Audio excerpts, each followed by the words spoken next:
আসসালামু আলাইকুম বন্ধুরা, সবাই কেমন আছেন? আজকে পান দিয়ে একটা ভিডিও করলাম। এই পানটা দিয়ে ভিডিও করার উদ্দেশ্য হচ্ছে, দেখেন কোনো জায়গায় যদি দাওয়াত খেতে যান অবশ্যই পানটা কিন্তু শেষ খাবার হয়ে থাকে। কারণ প্রত্যেকটা খাবারের শেষ খাবার হচ্ছে পান। আর এই পান খাওয়া থেকে সবাই একটু হিসাব করে খাবেন, সাবধানে খাবেন, সবসময় খাবেন না।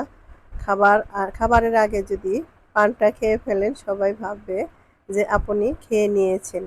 তাই দেখেন সুন্দর করে একটা পান গুছিয়ে আপনাদের সামনে আমি হাজির হয়ে গেলাম।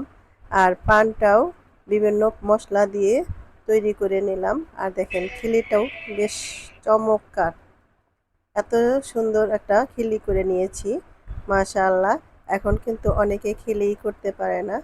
আর খাবারটাও সেই বেশ, এরকম পান খেতেও বেশ মজা লাগে। তাই আমি এই পানটাও খেয়ে নিব। খুব মজাদার খাবার।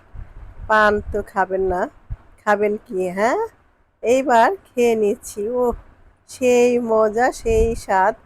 পানের মধ্যে যদি সব ধরনের মশলা সুন্দর করে তৈরি করে নেওয়া যায় তবে পান খাওয়ার মজাই আলাদা।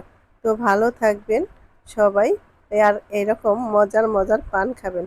আল্লাহ হাফেজ, টাটা, বাই বাই।